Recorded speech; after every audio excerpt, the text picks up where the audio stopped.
Well, hey friends, want to know why November could be your most creative month yet this year? 3 planets are going out of bounds, and in today's forecast for November 2024, I'll explain what that means for you. Check out my monthly forecast blog post at astrologyuniversity.com for a full list of the major aspects and dates this month. All right, with that, let's get started. One of our current ongoing transits is Jupiter square Saturn. While the aspect's a bit wide this month, we're in a roughly year-long period under its influence. Saturn's going to turn direct on November 15th, and it's going to make its way closer to Jupiter again for another exact pass coming in December. Saturn stations this month at 12 degrees Pisces, so for those of you having your Saturn return at this degree or near it, you've signed up for a little extra credit because Saturn's going to hang out on that degree a little bit longer. People having their Saturn return often report an inner call to step up or do the right thing. And sometimes, as you know, the right thing is also the hard thing. If this message is for you, you know exactly what I'm talking about.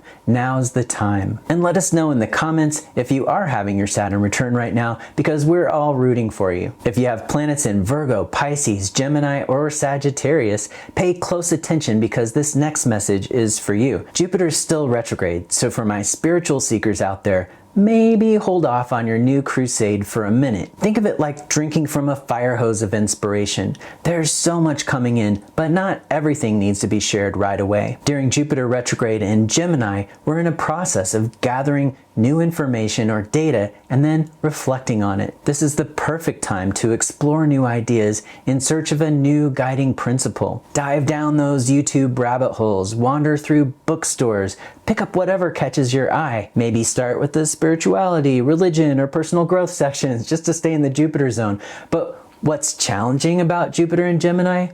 The too muchness. Our thoughts can go in so many different directions, and the rapid fire movement of ideas and information can be mentally exhausting. What's great about Jupiter and Gemini? All of the above. There are fascinating mental sidetracks that can help us expand our perceptions that are available to us right now. Sure, not all roads are going to lead to Rome, but in Gemini, if we don't follow our curiosity, we might miss out on the road that does. Don't just collect wisdom though, live it. Let your knowing arise from experience, not just ideas. And remember, this reflective cycle isn't over until February, so there's no rush to jump to conclusions. Drop a comment below if you're feeling this information overflow like I am. I'd love to hear what new ideas are capturing your attention right now. Well, remember that major outer planet lineup I talked about last month? It's still in range, so keep your big wave surfing metaphor in mind if you want to tap into some of those potentials for radical change that are available. This pattern's called a talent triangle by some, and it's made up of Neptune, sextile Pluto, and Uranus, with Uranus and Pluto in a trine. The 1970s Astro team Sequoian and Acker called this one a double sextile, and they suggested that we could use this pattern to unlock creative energy by taking action based on our current knowledge to activate the potential for free flow and produce a creative result. Well, that's all in the realm of theory, and the planets here are all 3 outer planets, which is why I use this image of big wave surfing. This wave we're trying to catch is made up of powerful energies,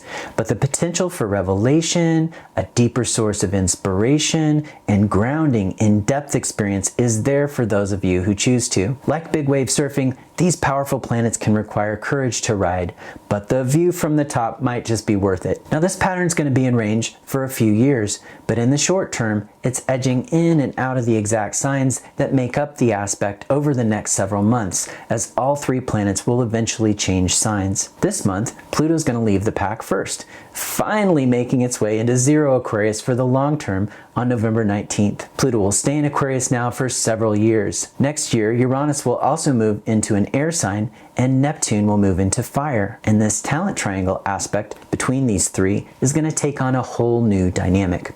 But I'm getting way ahead of myself. Let's come back to this month and Pluto at 0 degrees Aquarius. Does that degree sound familiar? That's the degree of the Jupiter-Saturn grand conjunction from late 2020, which kicked off a whole new era.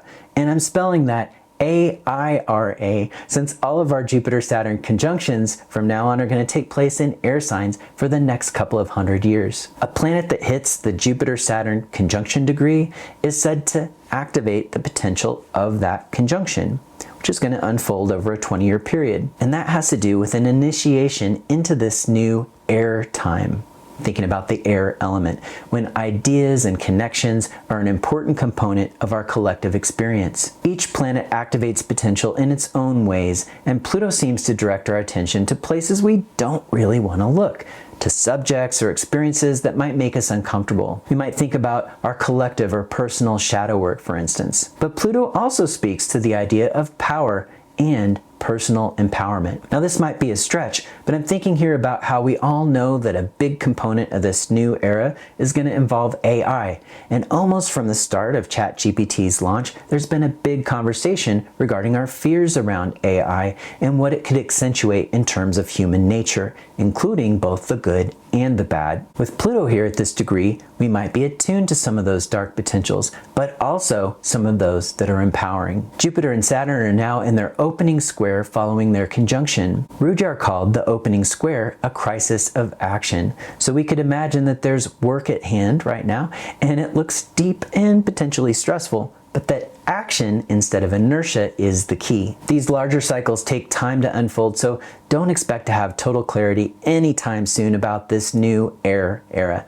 Just focus on the challenges at hand one day at a time. And to all of you visionaries leading us into this new era, don't stress out if we haven't caught up to you just yet. Your time is coming. Head over to Astrology University to learn more than you ever wanted to know about Pluto and Aquarius in our summit all about it. It's all pre-recorded and you can jump right in today if you want. Well, now let's switch over to declination news for a minute, where we also have some exciting movement. We started out the month with Venus still out of bounds from last month, where it stays throughout October. When planets go out of bounds, they reach their furthest limits by this measurement, so they can express themselves in more extreme ways. Well, that's neither good nor bad, but Venus out of bounds gives us a suggestion to stay present with our attractions right now. If who or what you're attracted to is suddenly a little bit out of character, check in with your friend group before doing anything too wacky when it comes to love or romance. And if you're the friend watching all this goofiness unfold for someone else, feel free to forward this video to them. Now, if the Eros is strong in your new Venus out of bounds connection,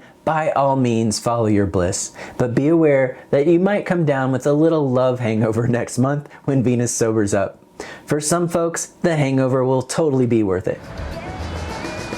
Just move slowly and with as much awareness as you can, but don't take that caution too far either, because you might just block the creative potential that's there. Now, Mercury joins Venus out of bounds on November 7th, staying together through the month until they form a rare out of bounds parallel on November 26th.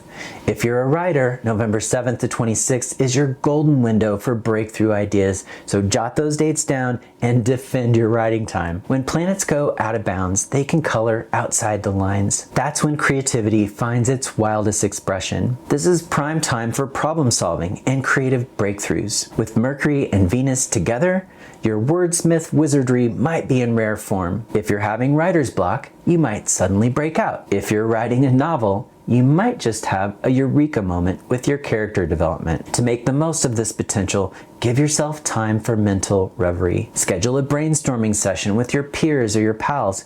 In fact, schedule a few of them. It's true that Mercury's going to be in Sagittarius for most of this time, so you might be excitedly talking over each other instead of talking together, but that can be fun too. Venus in this mix is opening doors to creative artistry. Well, that could have a positive impact on mercurial things like writing.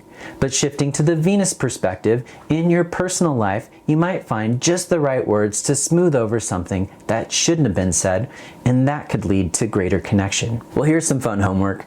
Think of all the ways you can tell someone you love them this month and get creative about it. But we're not done with our out of bounds story just yet.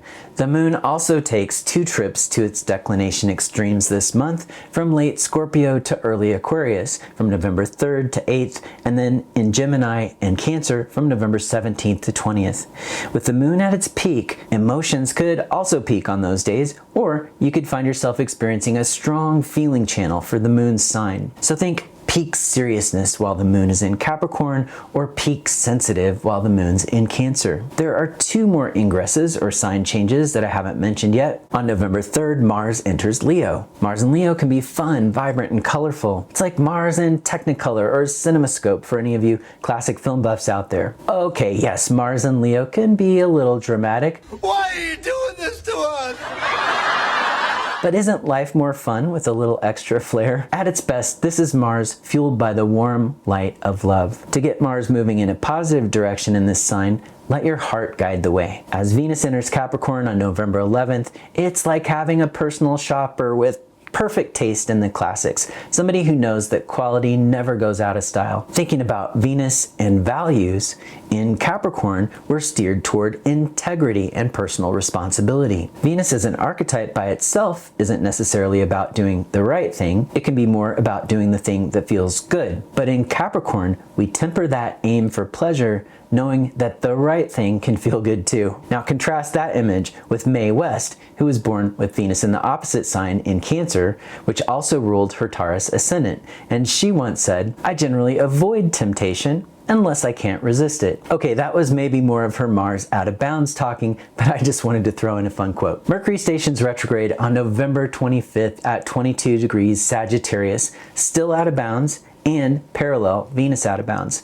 Well, I'm looking forward to observing that one just out of sheer curiosity. Dane Ruder asks us to think about Mercury's relationship to the Sun with Mercury retrograde. And at the station retrograde, we're nearing the end of one cycle and winding things down in preparation for the next one. The next date to be aware of in Mercury retrograde is December 5th, when we have the next inferior conjunction. So between November 25th and December 5th, we can intentionally shift gears with our Mercury functions, which means all things communication and information related, and spend some time integrating and digesting everything that brought you to that moment. I always have clutters of notes on my desk, and I use this time to organize them, getting rid of some and noticing which ones are more important to me. I'll also take a concentrated stab at getting my email inbox messages down, taking care of old business rather than starting more new business. In next month's forecast, I'll talk about why the Mercury inferior conjunction is so special,